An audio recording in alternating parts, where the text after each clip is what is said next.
Good morning, everyone. This is Rahul Sharma, a Vedic practitioner from Chicago. Today, I will be releasing part 2 of Bless Your Family and what are the components of a blessing or Ashirvachan, video number 111. And this has been taken from narrations from Karamkand Bhaskar and Par Prakash and all the various audios and videos which I have been learning for last 36 years from my Gurudev Pandit Shriram Sharma Acharya, Mata Bhagwati Devi Sharma. So let's talk about the part 2 today. What are the components of the blessing? So as I mentioned, as a foundation of the blessing, we need to first make sure we purify ourselves if you want to be effective. And we talk about stopping using any bad or negative words. For that, you must have already put together a jar or piggy bank and you started putting $1 for your penalty.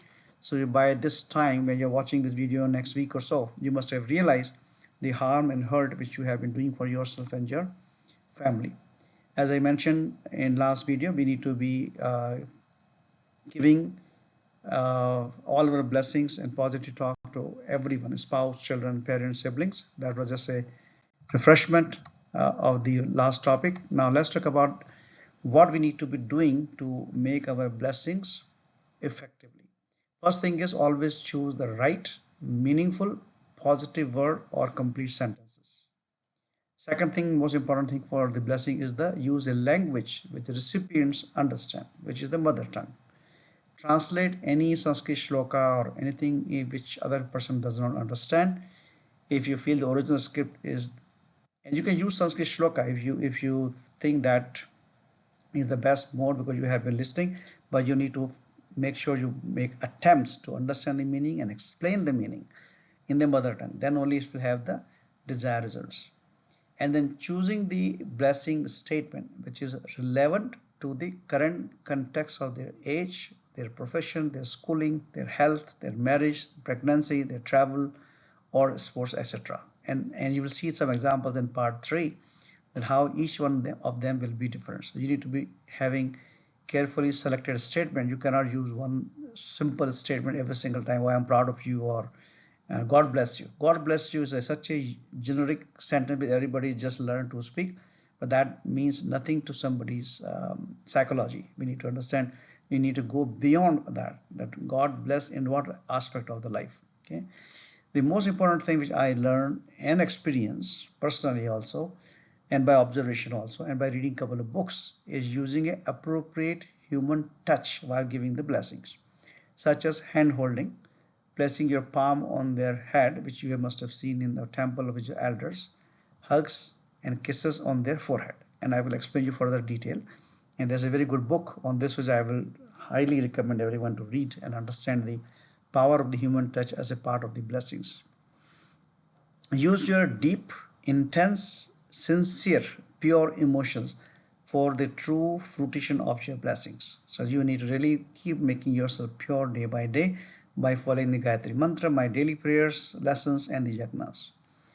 Then, when you are giving the blessings, add words which can create images in the recipient mind for the stronger impact, such as you can use images of Hanumanji for the power, strength. You can use the word of Lata Mangeshkar or any current singer who was popular and people know them based on their age group, or Kumar Sanu or whomsoever the latest one.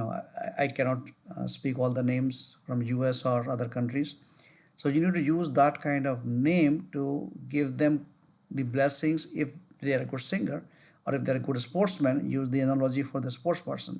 That analogy is going to make more impact as a blessings. Or blessing is nothing but the positive affirmation word. And then not only just telling them, you have to offer your active commitment to support them in the journey. For example, you are giving blessing to your son for a sports, or maybe playing chess, or maybe singing or dancing or music. But if you're not giving them support in terms of taking them to classes or paying money for that or buying instruments for them, then it is not a real blessing. So make sure that whatever you're going to bless them, you need to be having active commitment with financial support, moral support, your physical support in terms of taking them to classes and things like that. Those are some of the important components. Now, as I mentioned, the benefits of human touch is extremely important. And not only we have always seen in Vedic culture that we always touch hand on the forehead for the people, for the blessings, but I read this book, The Blessings by John Trent, and some of the major bullet points from that book has been copied as it is. Research done at the University of Miami, Florida Medical College proved 47% greater weight gain in premature babies who were given 45 minutes of hand massage for 10 days. Similar to our ancient belief where Nines, the wife of the barber, were called for 40 days after pregnancy to take care of the mother and child with massage with the mustard oil. And that really shows the gain of 47% weight as per the research. The second thing in the book has been mentioned about 8 to 10 touches are required every day to meet the emotional need and to feel accepted and secure. And this is true even for the pets also. Research also has confirmed there are 5 million touch sensors in our palm, which communicates with others during resting our palm on their head or holding their hand. You may recall when you were sick and your mom or dad put their palm on their forehead, how good you feel. And that's not only because they put the hand, but because of this 5 million touch sensors are there. And we communicate our feelings, emotions through our palm. That's why in the relationship also, for the spouse, they always say hand holding. Put your hands together while you're walking or while you are talking, always have hands together. And then people who are pet owners, who often pet them, have longer, happier and content life. I can also vouch it because I have dog at home for past 5 years, but as per the research book, their lifespan is also 5 to 6 years more if you are petting your pet like cat or dog or something, okay? Where every day my pet also brings happiness and self-contentment just by having that. So this is the power of human touch when you are giving the blessing to others. And as I mentioned, not only the one book of John Trent, The Blessing, but other book which I read in last few years that also resonates with the same concept of blessing as a positive affirmation. So 5 Love Language with Gary Chapman, which is written for small children, for teenager children, for a spouse. So you can read all 3 versions of it. Power of Spoken Words, a separate book by Florence Shin that again tells you how the blessing really work. And the power of your words, which is nothing but again blessing, how God can bless your life through the words you speak by Robert Morris. So you really need to invest a lot of time in reading, understanding and practicing this one of the good act which you can do without much money in it. And then if you are one of the recipient of this blessing as a component on what you need to be doing, it's also very important to teach our children or by ourselves if we are the younger who are listening to this video right now. As a recipient, we must bow down from our west to touch feet of our elders and teachers. This is the culture in Vedic culture in Hindus, for with gurus and priests and our parents while meeting in person. What is the benefit of them? It allows them to have their palm touch on your head. So not only you are bowing down, and there's a separate video I have published few months ago, which tells you that lowers your ego, it makes you humble, and that also benefits you for your personal development and growth by bowing down in front of priests and elders and gurus.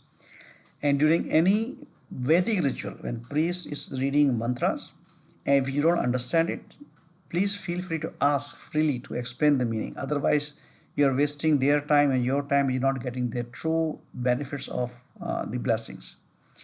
And during the puja ceremony, when I conduct, we normally sit on chair or floor as the priest is offering the rain of flower petals or a spray of water. Close your eyes as the recipient. Visualize the superpower Gayatri or any favorite god picture you have. Align your mind, heart and action according to the meaning of the mantra. That's going to be giving you most of the benefits. Again, the action item, as we talk in part 1, stop using the negative words, and then give blessing every day with the human touch. Develop a practice based on your family culture, whether you put palm on their head or kiss on their forehead or hug each other or hand holding, whatever is appropriate at your home, do that. And use meaningful spoken words, reference of God, pictures which fits to the current and the future context and their goal. And then find every moment to seek blessings from elders, gurus, priests by bowing down, touching their feet, listen their intent with positive and encouraging words. And then count your blessing. The more you do it, the better it is for you and better it is for you. So not only you give a lot of blessing, you receive a lot of blessing and do that kind of work. As I mentioned in last week also, organize frequent pujas, havans, have a reason for priests to come to your home and other people to bless you. That's how you're going to count your blessings on that. If you have any question, feel free to send me an email at rahulrenusharma@gmail.com or write comment on my videos. Thank you.